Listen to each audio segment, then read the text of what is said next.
Joining us now, Congressman, 7th District Republican Dr. Dave Brat. Dr. Brat, good to have you with us, sir. It's a great week, John. Happy to be on. All right. Now, Dr. Brat, lots to talk about today. Let's start with your counterpart. It's Martin Luther King Day, by the way. Happy MLK Day. Bet. John Lewis, been in Congress 32 years, former iconic figure in the civil rights movement. I've interviewed him when I was in Atlanta many times. Actually happens to be a very nice guy. Making some kind of crazy statements Friday in a taped interview, saying that he's not going to the inauguration, Trump's illegitimate, he's not going to work with the president. And they put it on the front page today of the Atlanta Journal-Constitution in Atlanta. That's their biggest circulation paper there. Look, I mean, could you imagine, Dave, what would happen if Clinton got elected under some kind of similar thing and somebody like yourself were to make the statement? Could you imagine the outrage that would be going on? Oh, what's the deal here? Yeah, no, I know. John Lewis is a friend. He is a super man. He has been nice to me since day one. My brother knows him a little bit down in Atlanta. And so I'm just disappointed that in my view, I think he's being used by the left because he is so iconic. And so the left gets ahead of their skis and puts a man whose reputation is just beyond comprehension with all he's done, especially on this Martin Luther King Day. And so it's unfortunate that he got put in a political hot spot, which he should not have put himself in. And so it's one thing to be upset about an election or disagree with us on policy, but especially on this day. And I point to everybody, I tried to do a significant write-up today on the meaning of Martin Luther King Day. And everybody always forgets, right? The reason Martin Luther King was so powerful is precisely because he was, and I wrote this in my book, right, American Underdog. He in my view, is one of the ends of Western Civ, because he was the end of the Judeo-Christian tradition. Right. Very few people have come forward since him and Reinhold Niebuhr and the Gandhi period. They were all working together off the same pages of logic, making this world a better place to unify us all along the lines of the Judeo-Christian tradition, right? He quoted, I've got quotes from the biblical scripture, the Hebrew and Greek scripture today. There is no Greek, there's no Jew, there's no male, there's no female, there's no black, there's no white. There is none of that except in politics, when the hate comes out and every group uses their group status to hate others. And that is exactly the message MLK was opposed to. And so it is just shocking. And you've heard me before. I've challenged the left over and over and over. Name your philosophy, right? Where are you getting this group hatred from? And I'm not talking about my Democratic friends I go to church with and my neighbors and that. I'm talking about the hard left who has designed this separation animosity since the 60s, just to tear us apart. And so, unfortunately, some tough comments and a tough week. But I think once we get this economy going together and solidify our foreign policy, and we got some good news coming and the market goes up, a lot of this is going to fade away. Listen, Dr. Brat, don't you think this is going to blow up in the face of the left and some of these Democrats, especially the ones that are, boycotting the inauguration and saying they're not going to work with Trump? I mean, look, people just want a better opportunity for themselves. They want to get jobs. There's a lot of things that they want to see change in America. That's why we had this transformational election. And so rather than taking the Joe Manchin, the senator from West Virginia's approach, which is basically let's find things that we can work together as Democrats with Trump in order to help the plight of the American worker and to lift the economy up, you're getting this attitude, I'm going to boycott the inauguration, I'm not going to work with the president, he's illegitimate. I mean, don't you think in 2018 this is going to come back to bite them in the behind? Yeah, I do. And that the predicate, of course, is that we get policy right. And so, right. Again, I go into more detail on all this. I explained the Obamacare budget resolution vote in detail out of my webpage, davebrat.com. So I'd reference everybody there because it's very complex, and we're just scratching the surface. And so, again, the left is saying, Republicans are just going to dump everybody and 20 million people are going to go without coverage and all this kind of nonsense, which is not true. And the truth is, and again, I've asked the left and my Democratic friends for a solution. HealthCare premiums are going up anywhere from 20% in Virginia up to 100% in Arizona. All the entitlement programs, Medicare and Social Security, are going bankrupt in 10, 15 years. And the kids, because of rising healthcare costs, will get no entitlement programs. The next generation, right? They're insolvent in 15 years. And so the left is throwing this at us like we're the bad guys when we're trying to save the country and we're trying to save these programs that no one will even talk about. And so, yeah, I do think they're putting themselves in a tough spot. The American people are starting to wake up and do the math and sharpen their pencils. And everybody knows that those health care premiums and the deductibles at, $5,000, $6,000, $7,000 are not sustainable. And neither is the debt load on this country. And so we're fighting to do the right thing, and the right thing is difficult. And so everybody knows Obamacare was broken. I don't think that even the Democrats acknowledge that just widely on the news. Of course it's got problems. And they'll never state the size and the magnitude of those problems. But they're huge. It's not some little difference of politics. And so we need to fix it. And it's not like we're just leaving people with this, free market. The left uses this free market language against us. My proposal is to have HSAs and give everyone thousands of dollars for every person in those HSAs, and to give every person a catastrophic health insurance policy. And that will be way cheaper, and then you're in charge of your own money. It's a lot like school choice. And so that's the logic we use. We'd rather give people their own money back to use, and we're not leaving anyone empty-handed. We all believe in the safety net. It's all out there in our documents. And so we got some heavy lifting to do, but I feel good about it. Look, Dr. Brat, let's get to Obamacare replacement. And I know you mentioned HSAs. That makes a lot of sense. Trump over the weekend in an interview over the phone with the Washington Post saying, look, the goal's got to be to ensure everybody, you got these, 7, 8 million people getting health insurance now through Obamacare that are paying nothing. I mean, it's just subsidized, so they're not paying anything. Democrats saying, hey, we just can't kick those people off. You're mentioning HSAs. Well, the people don't have any money to put in the HSA. That's not going to work. What are we going to do with those 8 million people, which is the estimate, that have coverage, didn't have coverage, and are not paying for anything? Yeah, no, you hit it right. And the latest research on that, I'm seeing that number come down to 2 or 3 million people who everybody otherwise was eligible for Medicaid.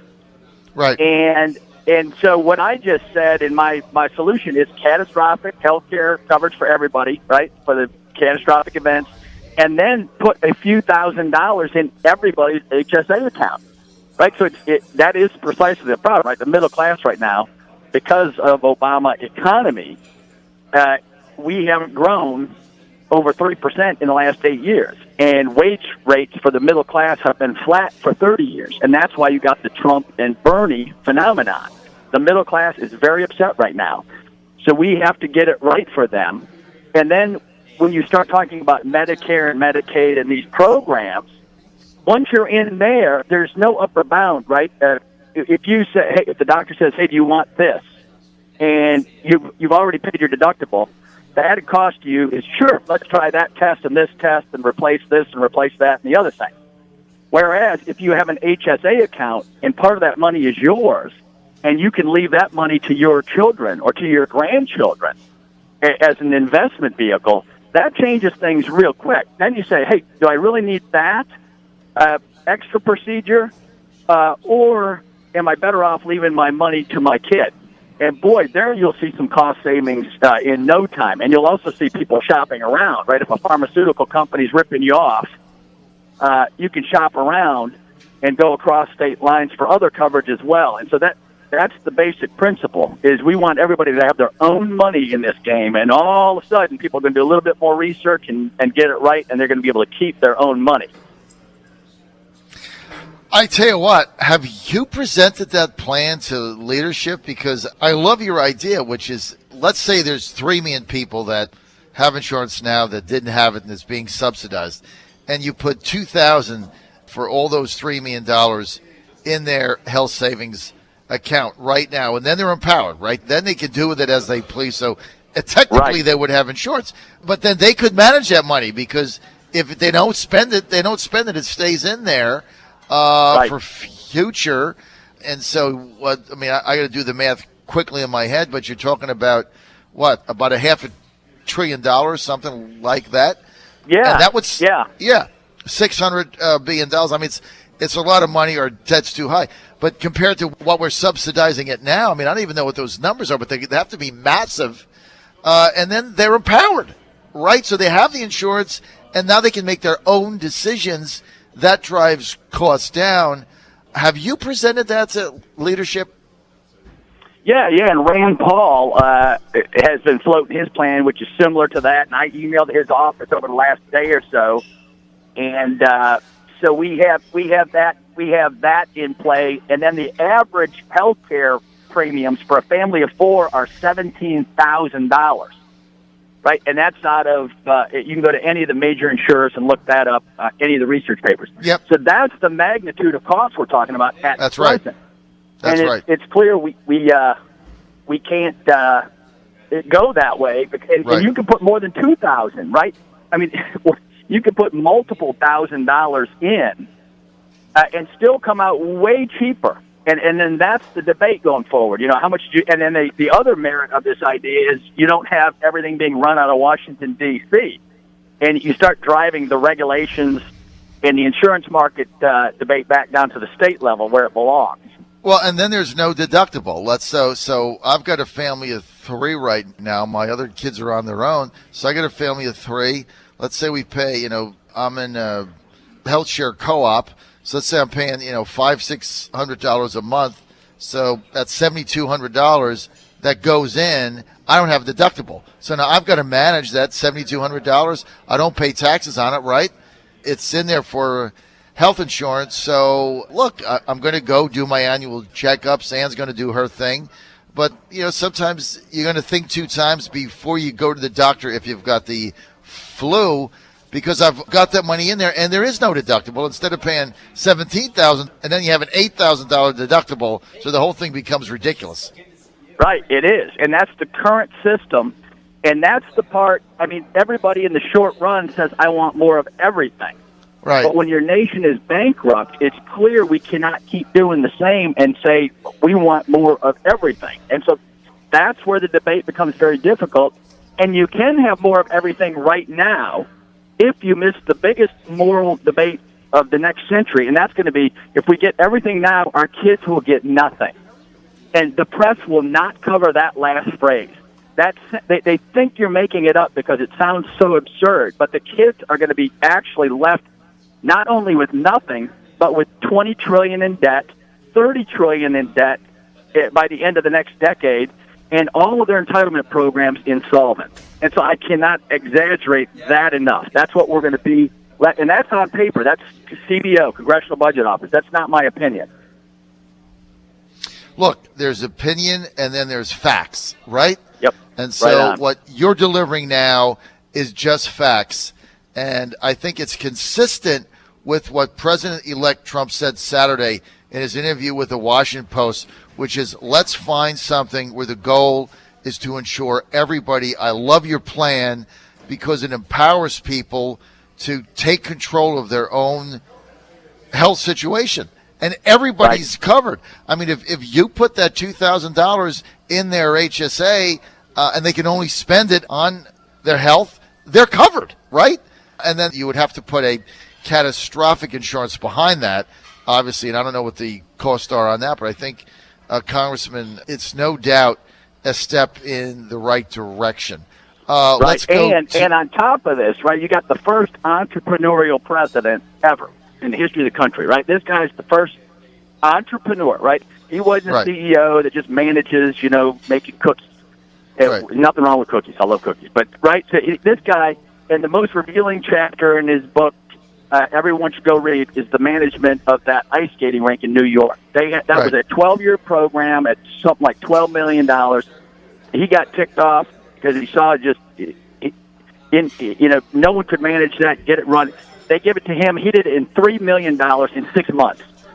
And so if you have the right type of thinking applied to certain programs, there are new and novel ways that we can solve these big problems we've just never tried. And so finally we're going to have someone who's going to have all fresh new ideas, and he's not beholden to all the special interests. And that's why I'm optimistic. Right. And that's the bottom line. Even if you look, Dr. Brat, with what he said about Big Pharma, he said, hey, the days of Big Pharma basically monopolizing themselves into windfalls at the expense of somebody trying to buy drugs is over because he's not beholden to them. They didn't donate to his campaign. He doesn't care what they say. The lobbyists don't matter to him. This is, I think, how you're going to break this logjam in Washington, right? Yeah, no, that's exactly right. And just so everyone's clear, we still have some heavy lifting in front of us because under repeal, we can get rid of a lot of Obamacare, but we cannot get rid of the insurance regulations and the guaranteed issue and a lot of that. And so Secretary Price at HHS may be able to get at some of that stuff later on through the state insurance piece.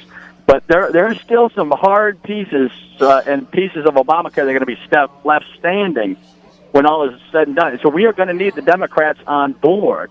And Schumer is already saying he's not going to help us in any way, shape, or form.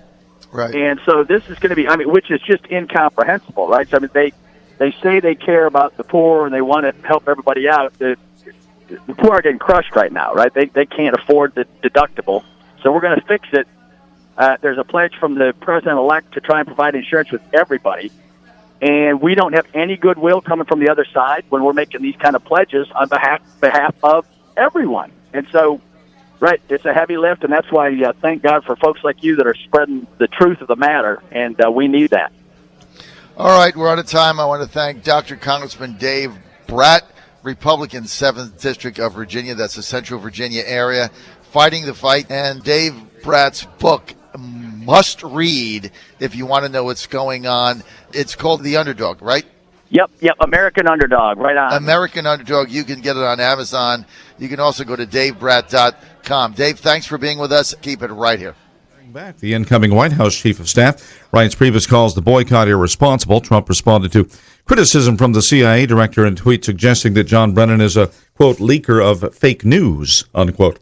Prickliness continues between the president-elect and China over Trump's suggestion that U.S. policy toward Taiwan could be a bargaining chip with Beijing. China's foreign ministry today flatly rejected any bargaining on the one China policy that's been in place since 1979. The financial markets are closed today for the Martin Luther King Jr. federal holiday. This is SRN News.